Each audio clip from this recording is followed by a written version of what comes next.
Lisa. Okay.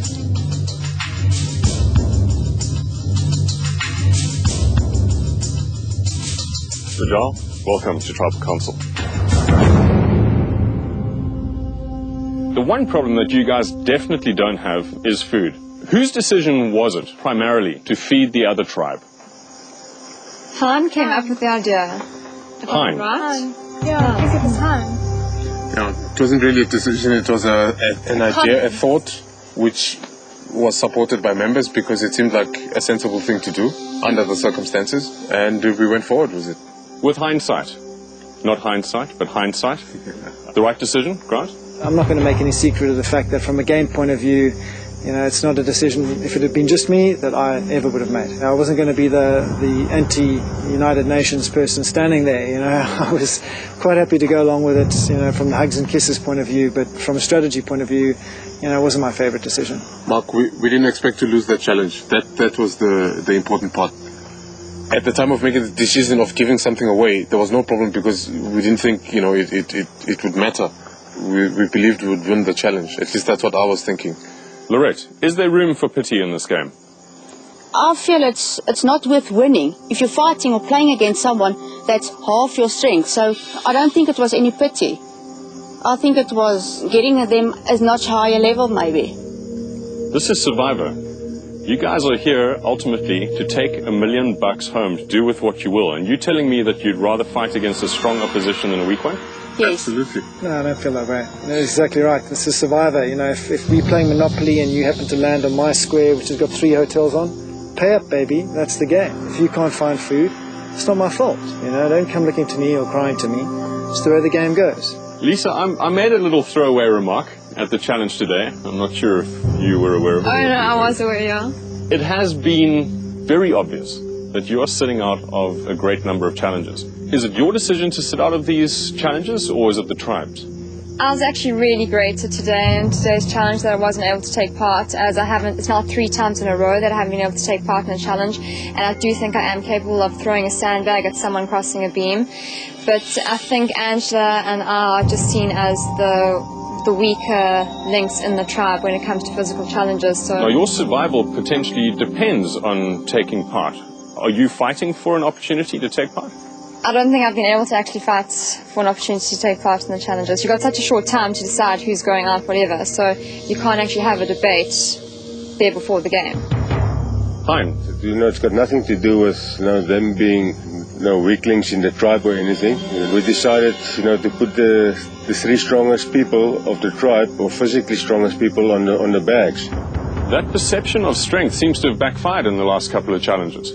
Time to rethink the strategy, perhaps? Angela? I think people also don't realize that somewhere along the line it's going to stop being physical, and the mental part and the agile part is going to play a much larger role than what it's playing at the moment. Lorette, what is your take on Lisa's not taking part in so many challenges? Usually we count on a volunteer stating that, saying, I would sit out. And it takes a great person in these situations, to stand up and say, I will sit out. Mandla, I'm getting 2 different stories here. In your opinion, does Lisa have a say in the challenges? Strange as it may seem, Mark, sometimes that's how the process works. We have very little time to decide at times, and I can tell you definitely that Lisa's not being told, at least in the decision-making process that I've been present at. Yesterday, for example, I volunteered to sit out, and there wasn't much debate. Yeah, I volunteered to sit out yesterday as well, because it was due to the food, and I knew that I'd be squirmish. But in today's challenge, I didn't even have one say. All right. Well, there is only one way to tell for sure how this tribe is thinking, and that is to go for the vote. So let's get to it. Grant, you're first up.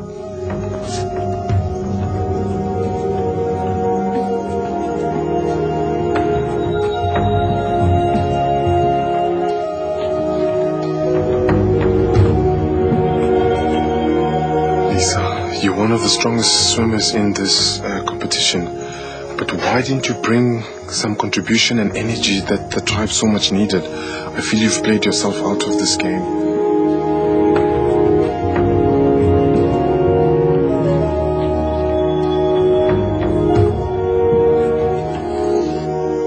It's just to show you that you never really are secure in the game.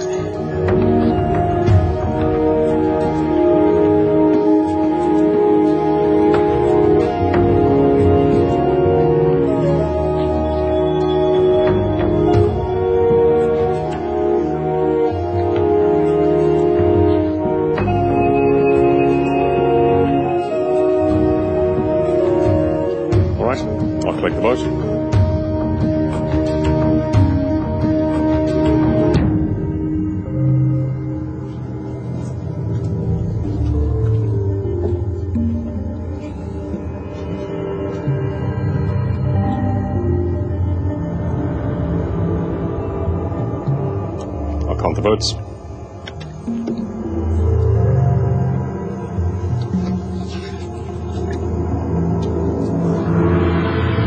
Lisa.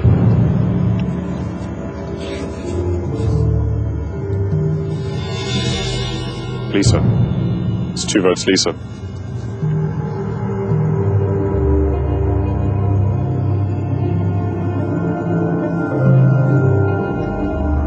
Hein. 2 votes, Lisa. 1 vote, Hein. Lisa. It's 3 votes, Lisa. 1 vote, Hein. Lisa, that is 4 votes. It's enough. I don't need to read the last one. Could you bring me your torch, please?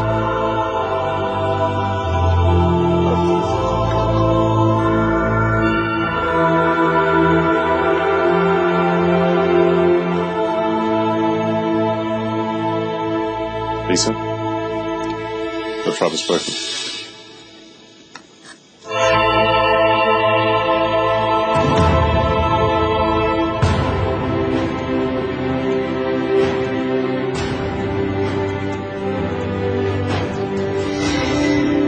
Collect your torches, head back to your island.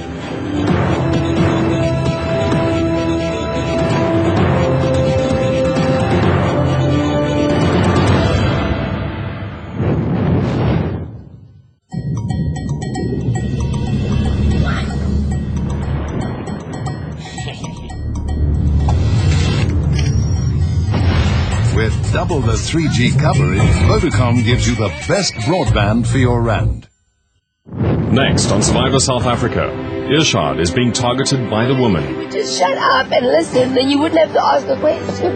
I've got nothing to prove to those girls. Please, we have to. The tribes have to pick 2 members to compete for immunity. Immunity for all. And Bajal panic over an injury to Hein. I'm very worried about Han. I'm hoping, it's not too serious and, it's all better, but